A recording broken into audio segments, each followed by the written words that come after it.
Corey, the king of controversy, Brennan Dunn, the mayor. We are definitely in the building today.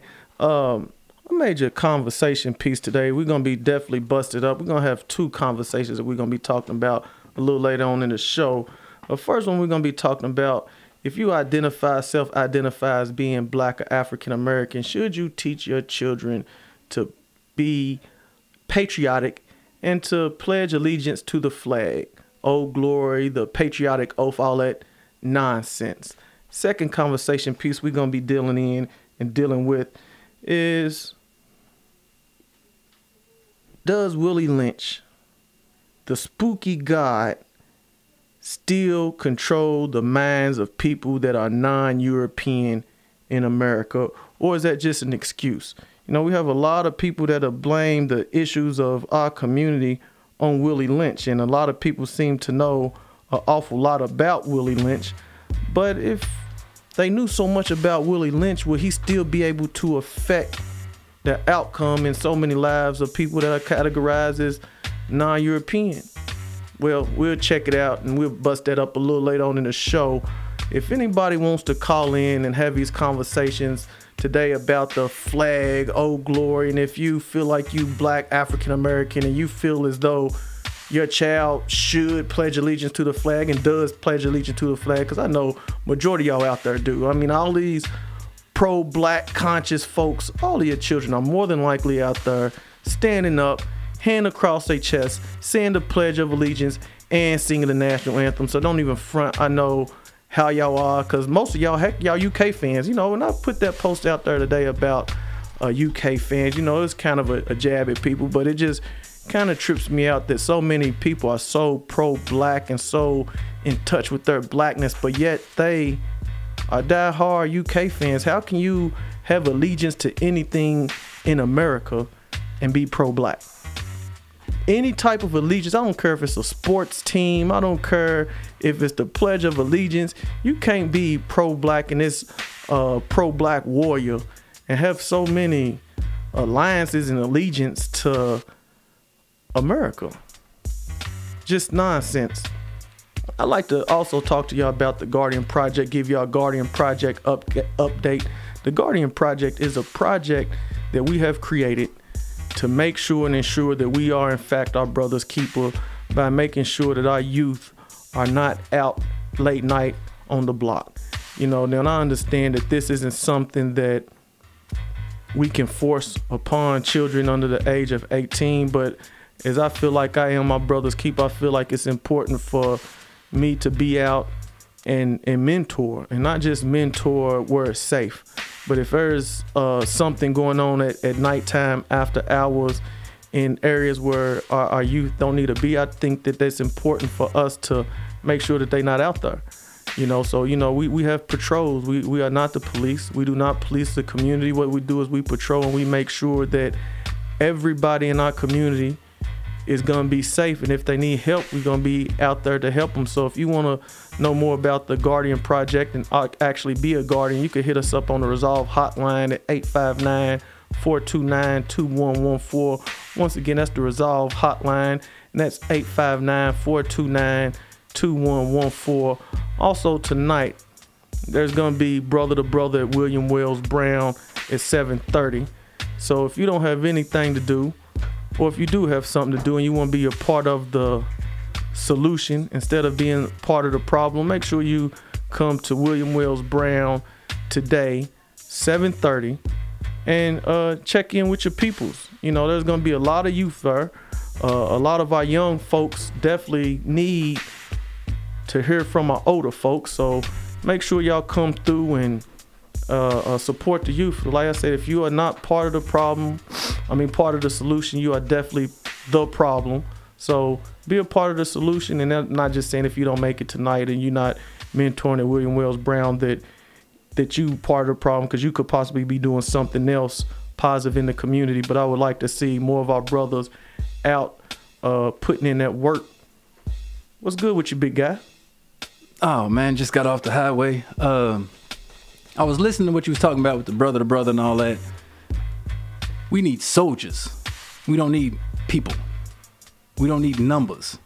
We don't need individuals who's going to show up and say, back in my day, I did this in the 60s and the 70s. And, you know, them kids don't care nothing about that.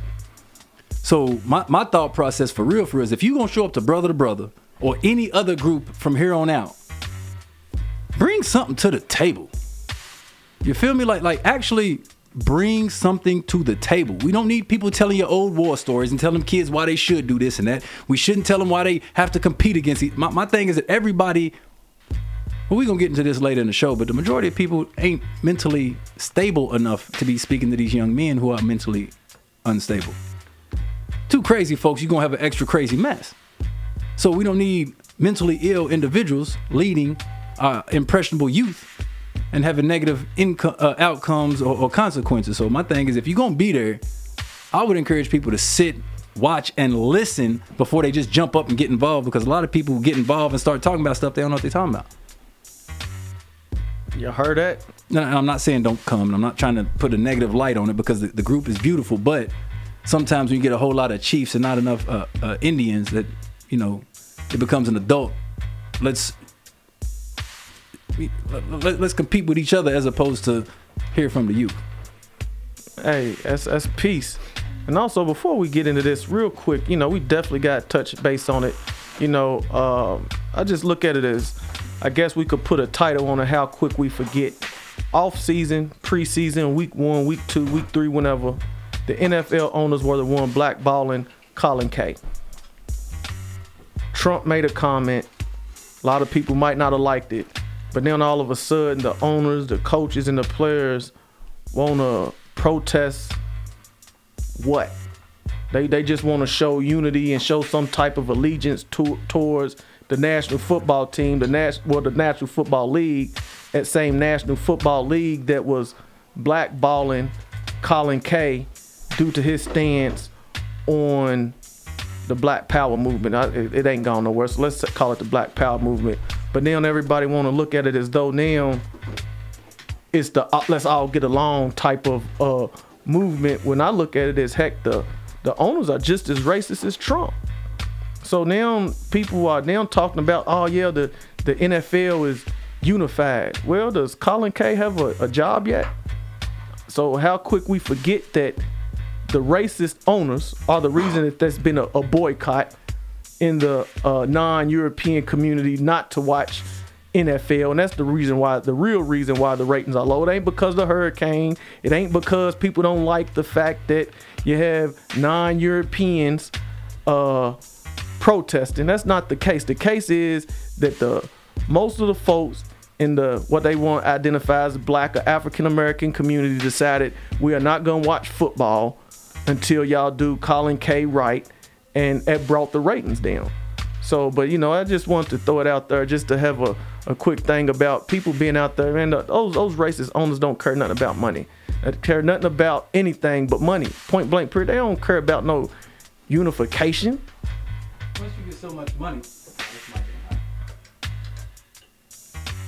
so much money, it ain't even about money. It's about power and control.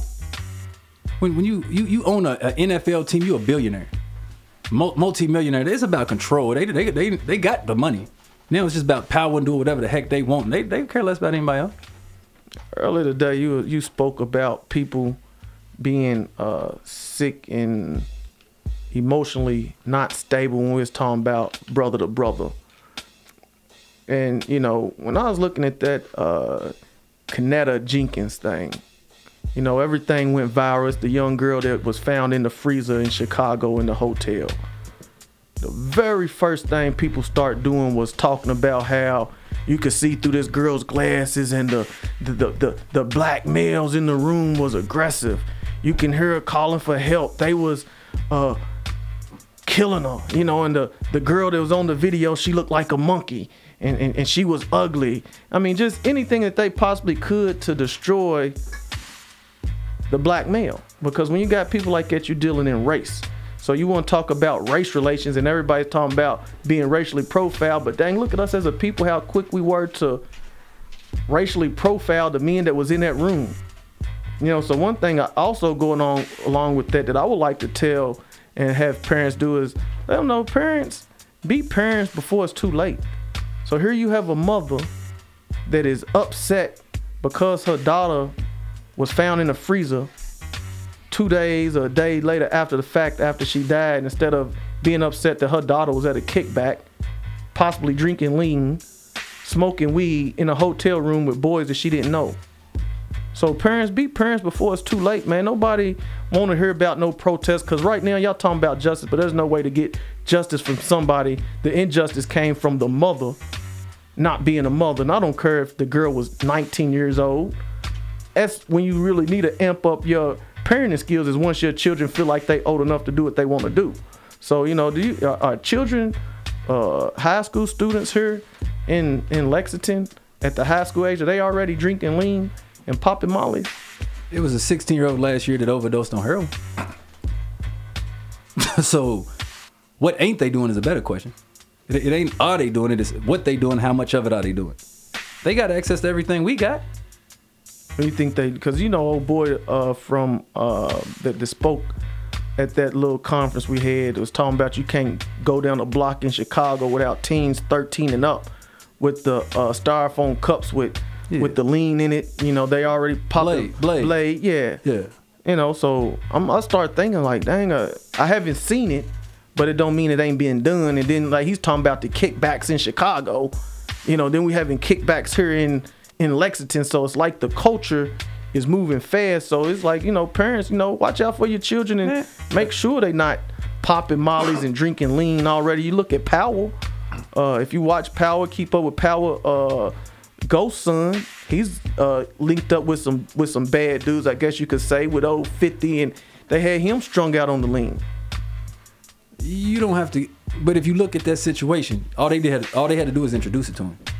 He wanted to do it. He went back, hey, I need some more. When 50 wasn't even around, he run up on the little chick, hey man, fix me a cup of lean. But these kids are the same way. So in Lexington, they may not be.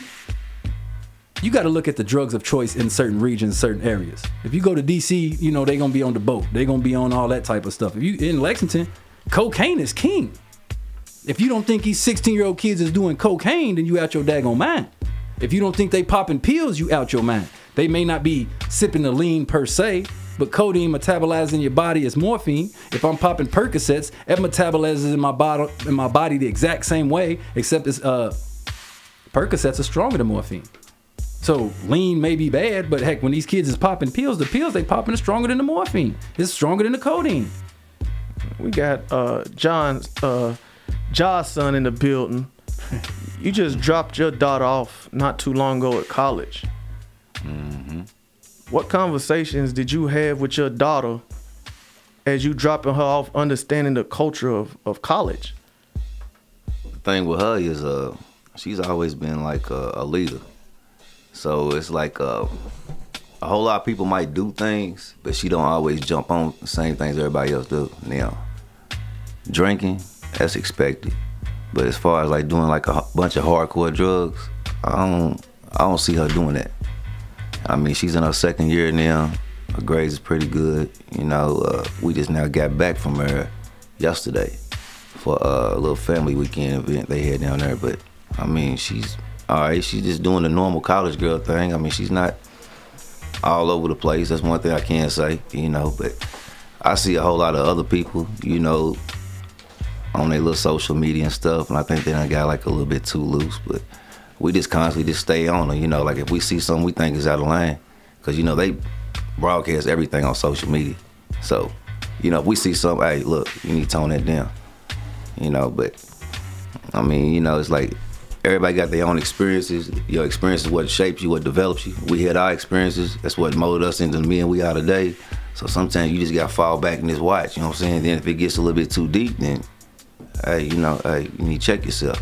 So you are on your daughter's social media page, and your daughter is on your social media page? Yeah. Show him the phone. Show him the phone. Hey, but you know, the reason he got why the phone. I said that is because I've talked to some parents and they like, my daughter's not gonna be on my social media page. My son's not gonna be on my social media page meddling with what I'm doing. So it's just like, so if your children aren't allowed to be on your social media page as a parent, what type of activity are you promoting, for one?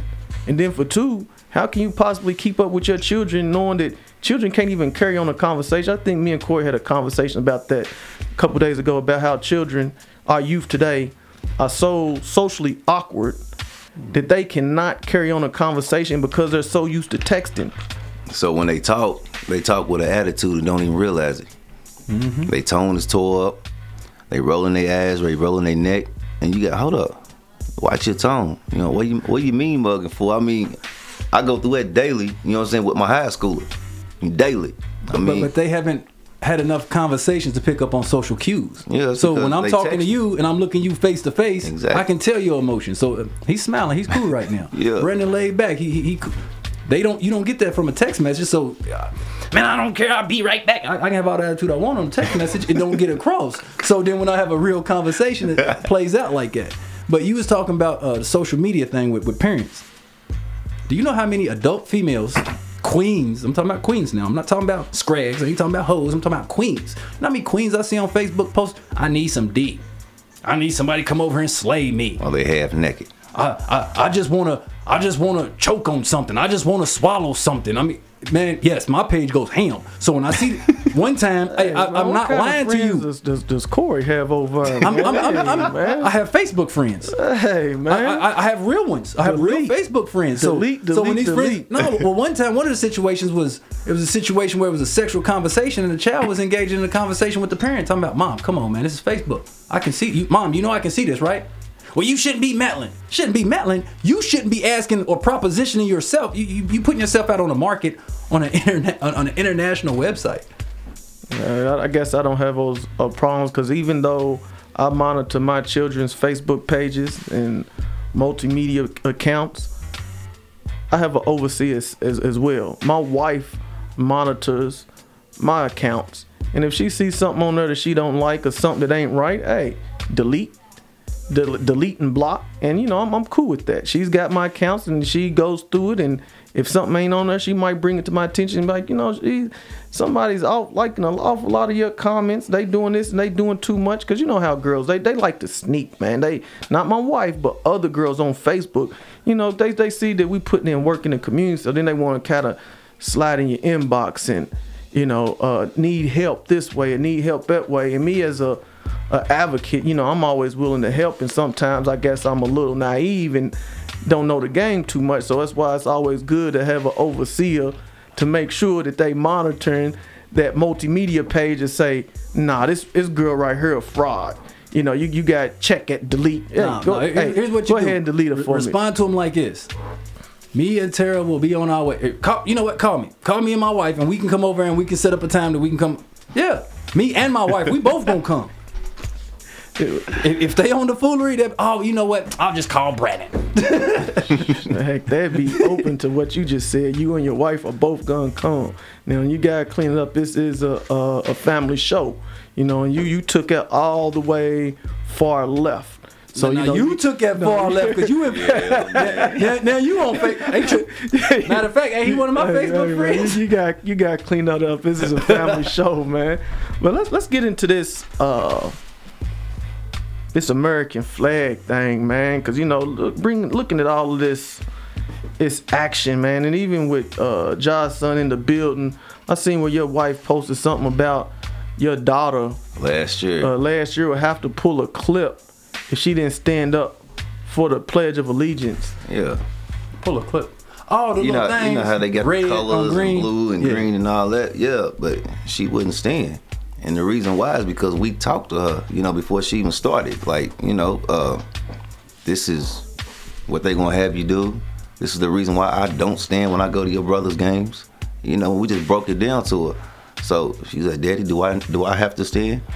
I'm like, do you want to stand? And she didn't want to after I talked to her, you know. I mean, I gave her the option because I didn't want to, you know what I'm saying, have no conflict with no school. So she was like, no, I don't want to stand. So you don't have to. The teacher has a problem with it, you tell him talk to me. Right. So it was a note. My wife called me. We got a problem. What? They try to, you know, knock her color down. All right, cool. Well, I don't know if she went over there or she called or sent a note, but she didn't have to stand no more. So what did you? And we never had that problem as kids, honestly. Like No. We was raised as Jehovah's Witnesses. Yeah. So if you say my kids are Jehovah's Witness, it's understood through the entire nation. Oh, them kids ain't gonna stand. They don't have to go to Christmas. They don't have to do none of that stuff. They asked us, they was like, is this for a religious purpose? Nah, it's because I said so. You know, simple as that. Because I said so. See, they have to respect the religion. They don't have to respect I haven't sense. stood for 22 years, and I won't stand.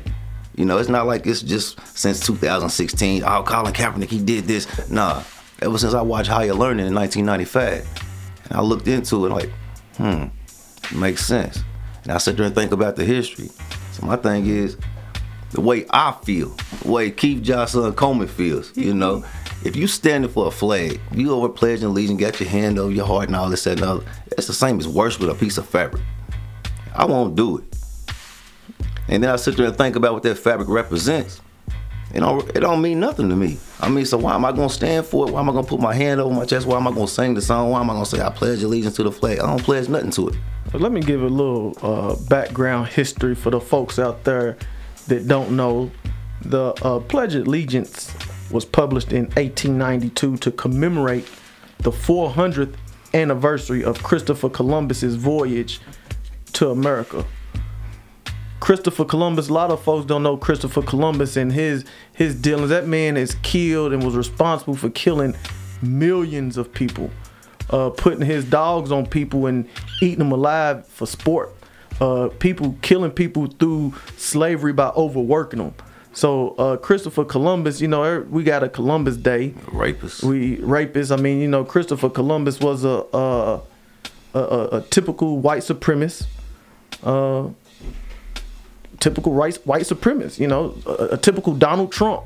That's what Christopher Columbus was. So what do you what was the conversation that you had with your daughter, your sons? Because I know with me, I told my children it wasn't an option.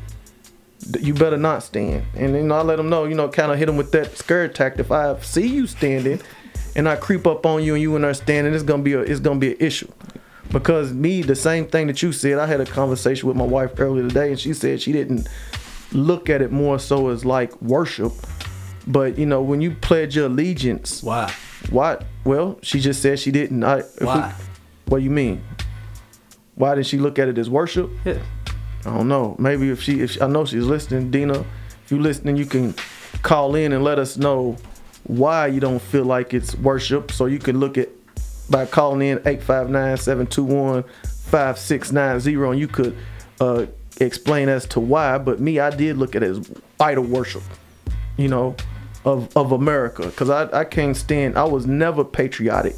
Couldn't stand anything about America and how they operated, just simply because of the way they treated me in school. You could say, well, I was a little busy, I was bad, but no, man, screw that, man.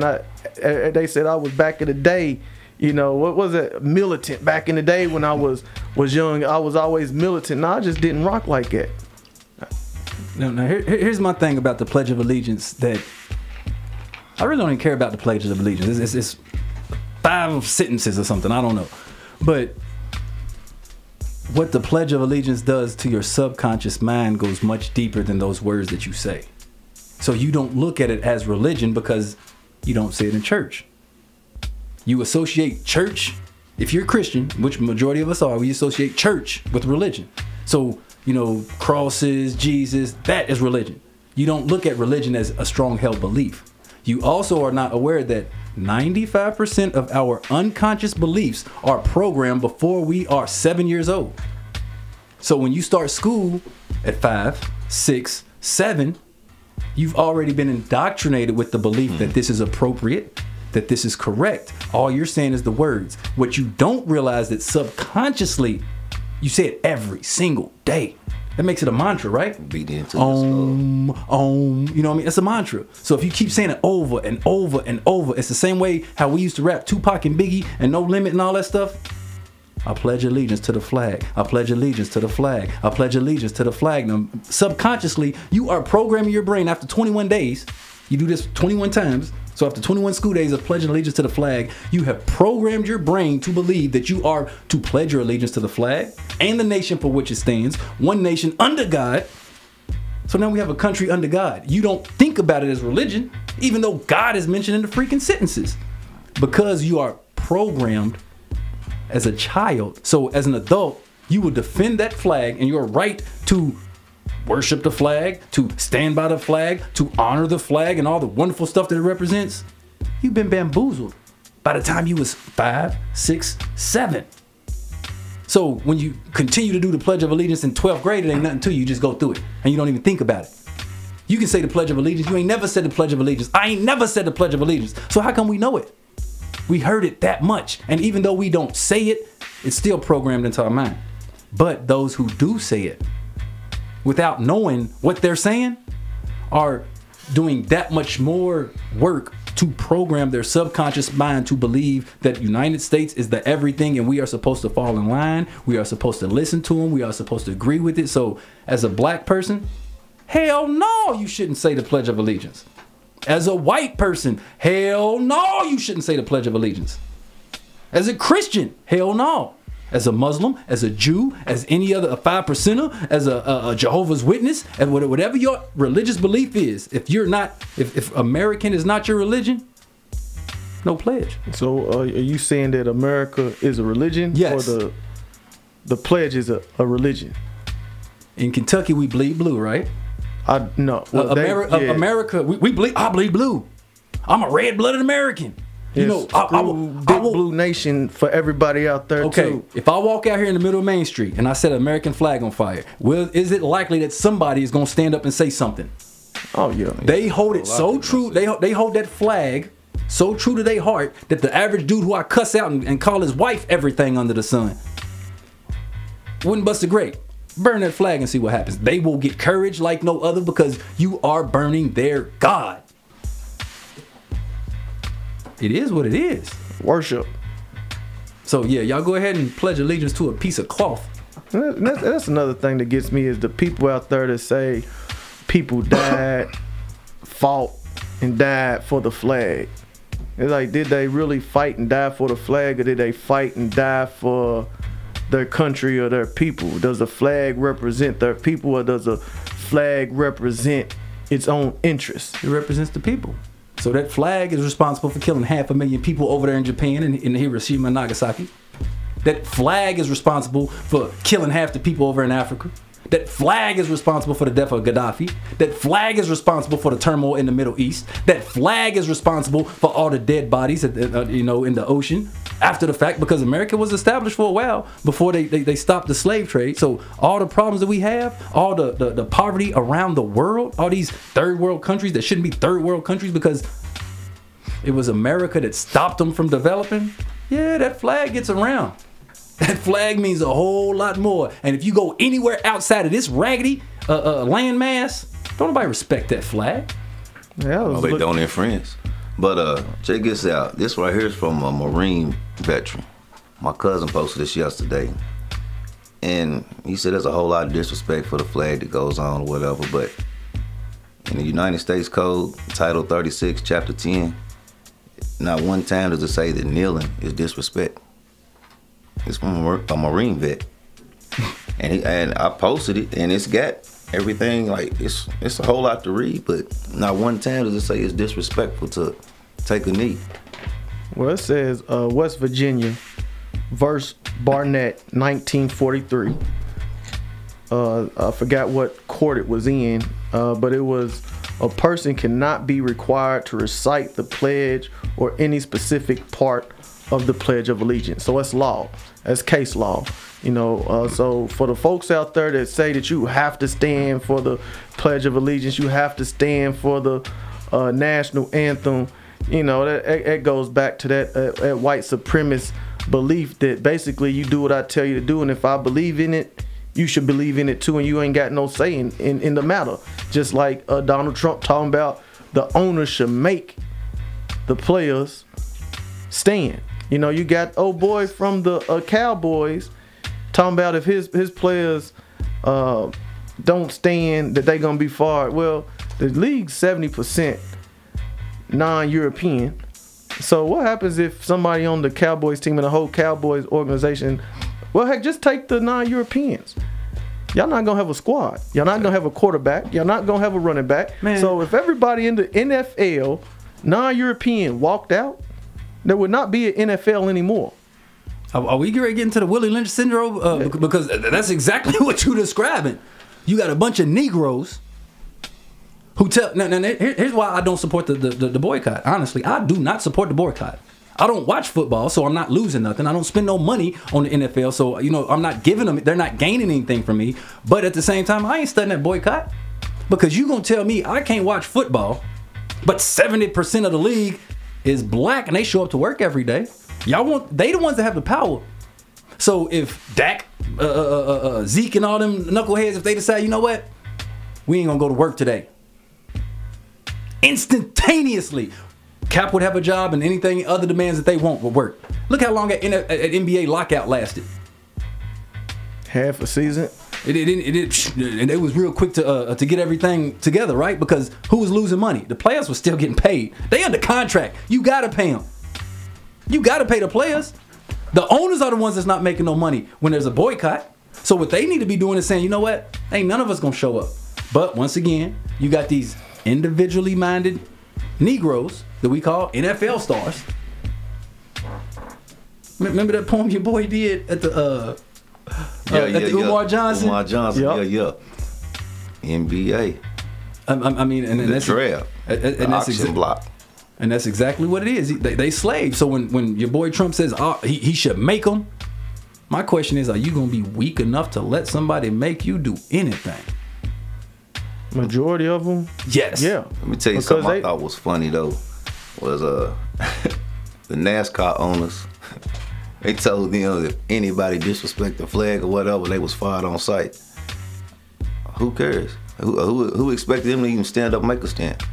I mean, I don't know. They ain't our people. You exactly. know? And they trying to make this national head. It was in the Herald Leader today, and I'm sitting there looking. I'm like, I wasn't expecting them to do nothing. But all them say the Pledge of Allegiance anyway. Exactly. Those will be the ones who fight you if you say something disrespectful to that flag. See, well, that's that propaganda. That's that division talk.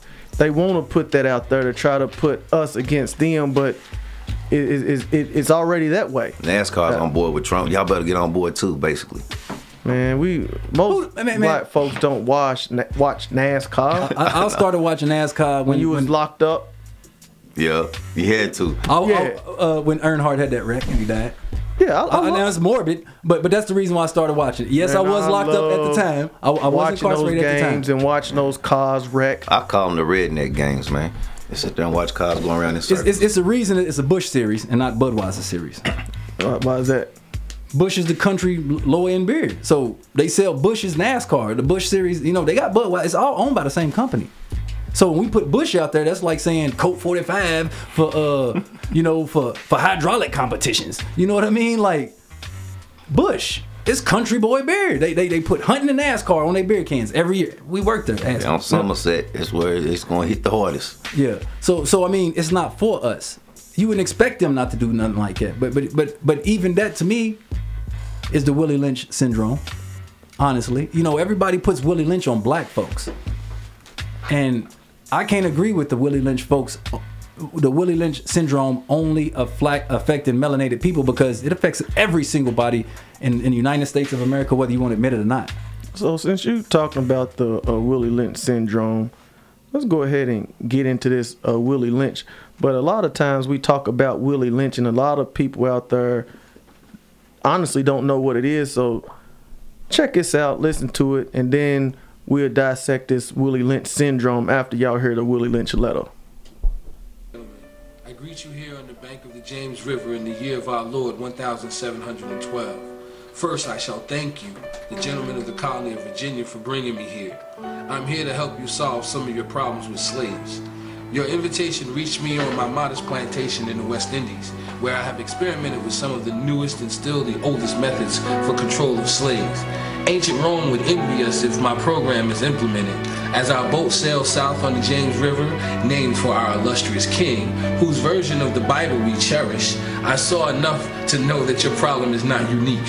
While Rome used cords of wood as crosses for standing human bodies along its highways in great numbers, you are here using the tree and the rope on occasions. I caught the whiff of a dead slave hanging from a tree a couple miles back. And you're not only losing valuable stock by hangings, you are having uprisings, slaves are running away, your crops are sometimes left in the fields too long for maximum profit, you suffer occasional fires, your animals are killed. Gentlemen, you know what your problems are. I do not have to elaborate. I'm not here to enumerate your problems. I'm here to introduce you to a method of solving them. In my bag here, I have foolproof method for controlling your black slaves. I guarantee every one of you that if installed correctly, it will control the slaves for at least 400 years. My method is simple. Any member of your family or your overseer can use it. I have outlined a number of differences among the slaves, and I take these differences and I make them bigger. I use fear, distrust, and envy for control purposes. These methods have worked on my modest plantation in the West Indies, and it will work throughout the South. Take this simple little list of differences and think about them. On the top of my list is age, but it's there only because it starts with an A. The second is color or shade.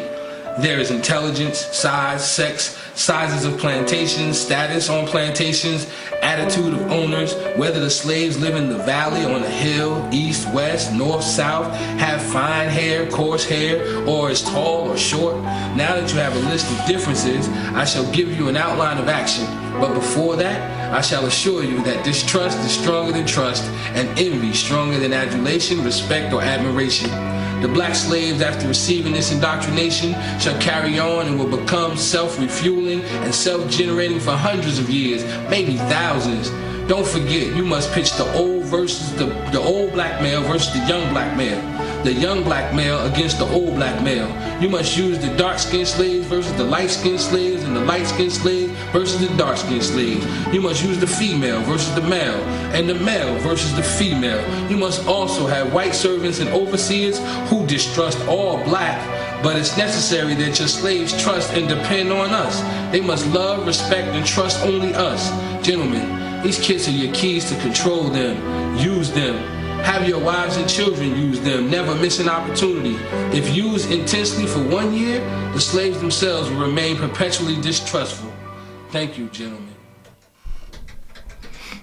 All right. Comments. How do you feel about that? Let's go ahead and dissect that from the standpoint of, well, let's look at it this way. First thing they said was age, color, sex, and status. Where you want to take a hit at first? In the black community or in America as a whole? Either one. Either one. Because in America, I'm going to say sex. I got to go with sex. How many conversations have we had in this room where it's the males versus the females beefing? Black men and black women still ain't got it. We had it together. Even since the so-called Willie Lynch letter, we had it together, but now we're falling apart. Black women and they liberation movement.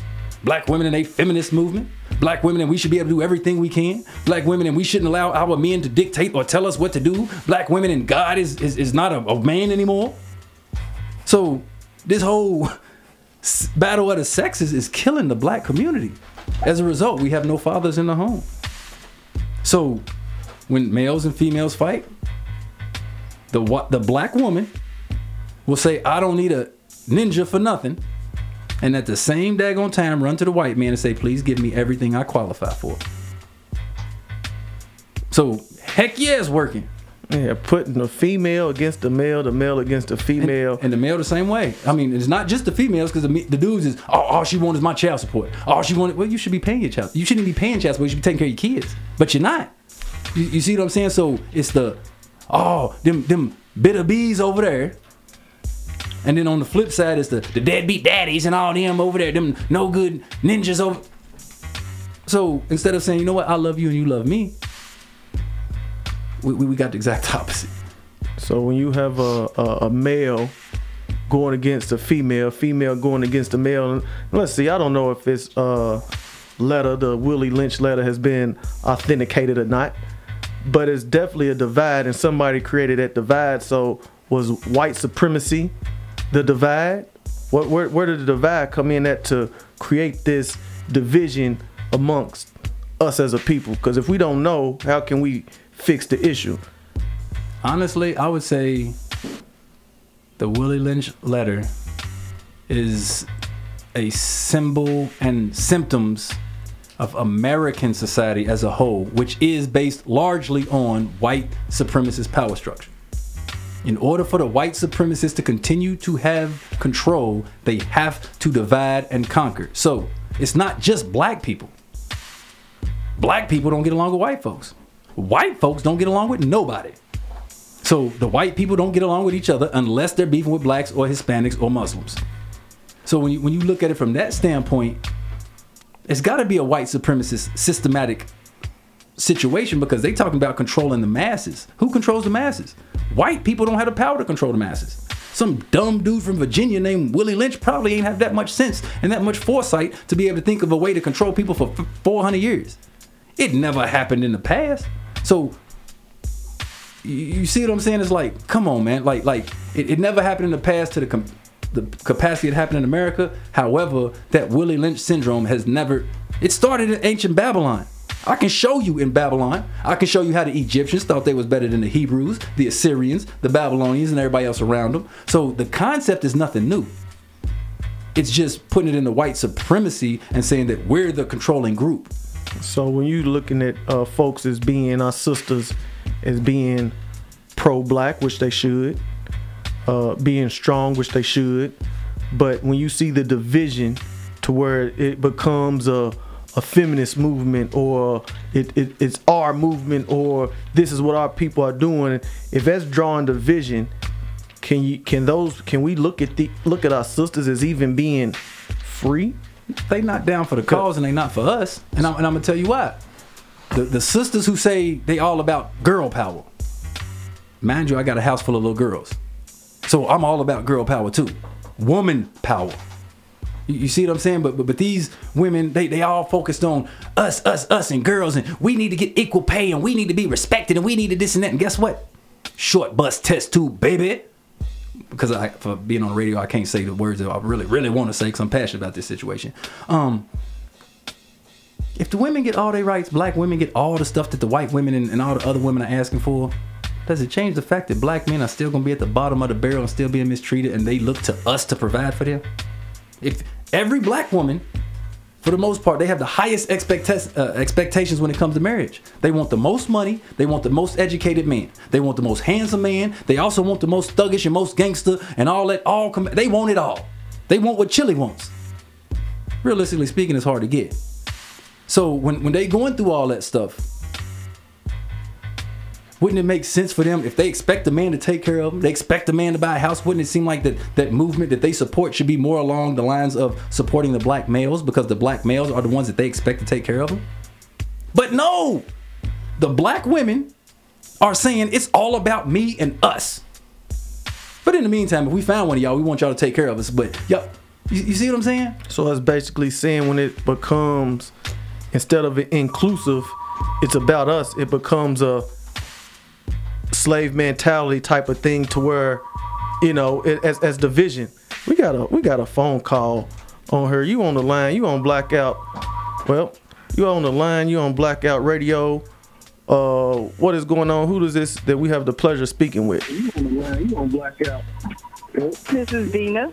Dina, hey, what's up, sister?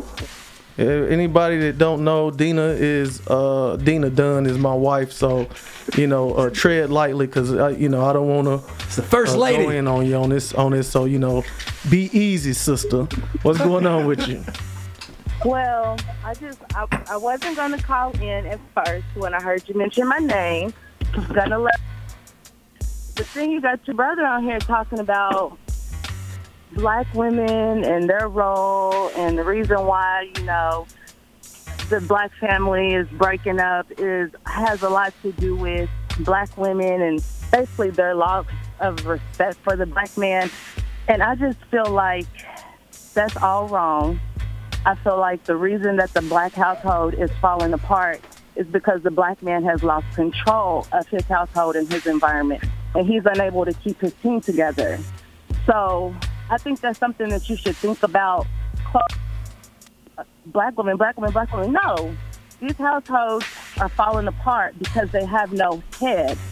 And if you want to claim to be the head of household, you need to be the head of household. And that's maintaining your household. That's being there financially. Yeah, the black woman, you say, wants the richest man, wants this, wants that. Well, no, she wants it all. You're supposed to be there to give her everything. You're supposed to be there to create this life with her and this world with her. And you're not holding up your end of the bargain, black man. So, I don't know. I just feel like y'all putting so much on black women as if she's the downfall.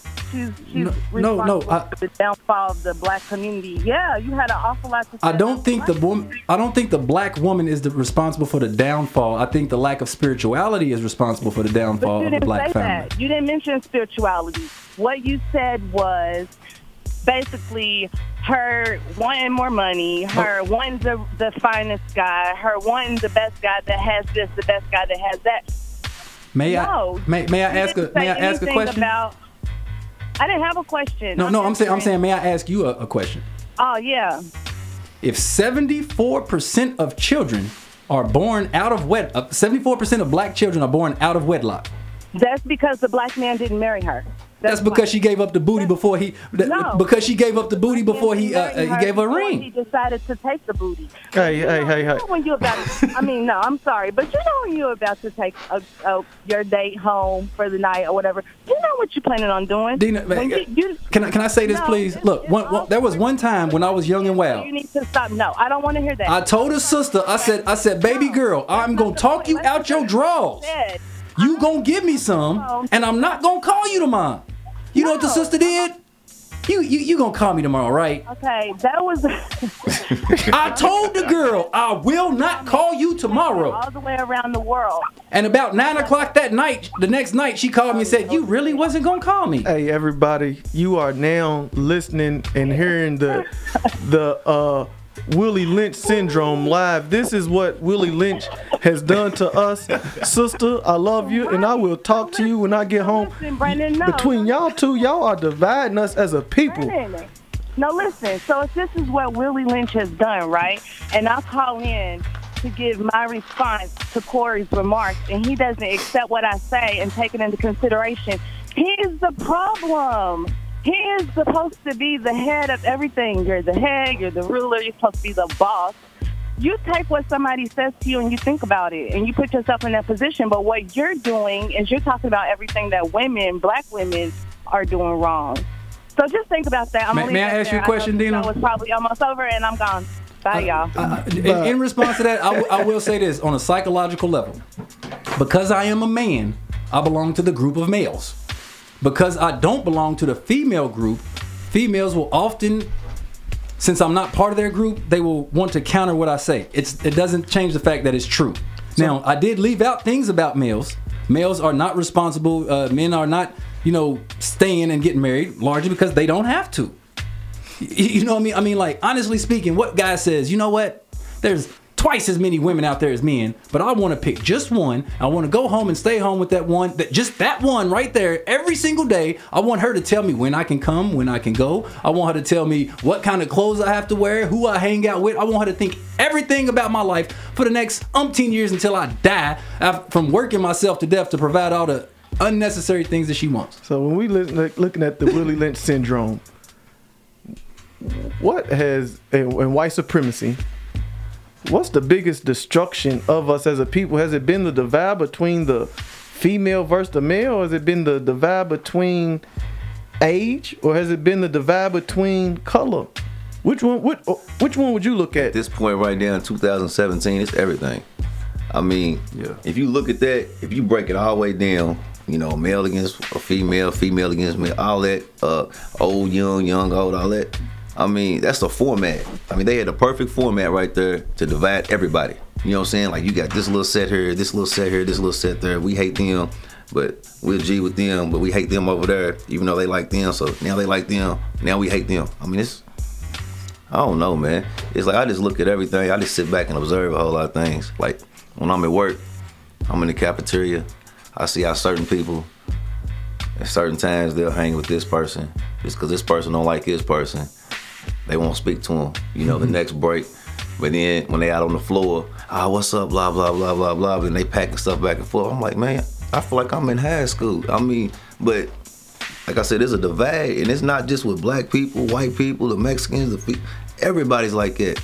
Yeah. And then people's always like, why you always just go sit back and just look at your tablet all the time? Because I ain't got time for the foolishness, man. You know, I got my little TV thing on my tablet. When I go to break, I break away from everybody and everything. Right. I mean, I don't have time for it. I got a question for you, Mr. Mayor. You asked which one has the most impact, right? Right. I'd like to ask you this. Wasn't the Willie Lynch letter, or whatever the Willie Lynch letter was supposed to be, an American document? Yep. Do they have the Willie Lynch letter in India? Nope. Do they have a caste system in India almost exactly the same as America? Do they also have it in Mexico? Do they also have it in Brazil? Do they also have it around the world? So when we start talking about the Willie Lynch letter, it's a piece of paper. It's a document. It's nothing. The mentality has been used throughout history from the beginning of time.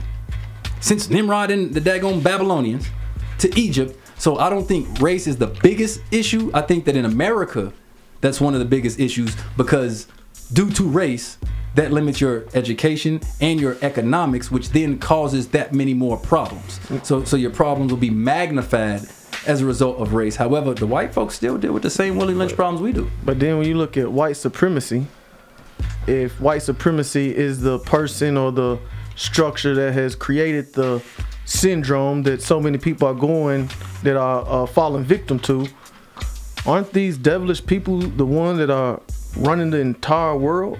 I mean, in India, in China, everywhere, they're the ones that are creating this syndrome. Just like you look at the homosexual movement. It's the Bilderberg group.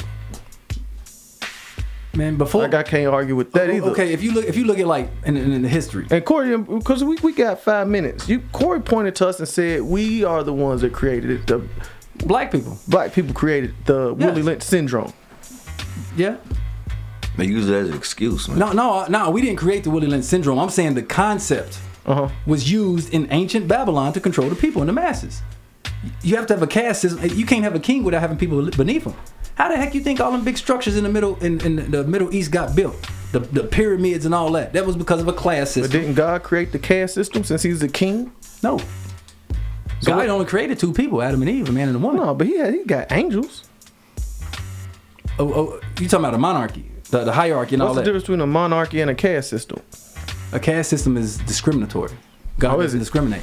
So God doesn't say, angel, because you play music and because you're a warrior angel, you're better. They all angels to God. God is not what is it?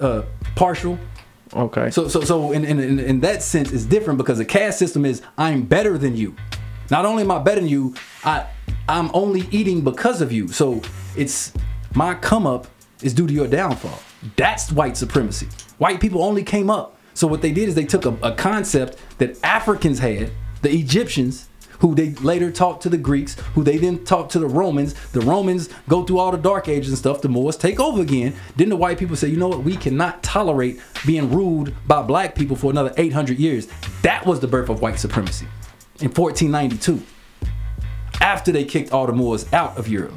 Because Africans ran Europe for 800 years.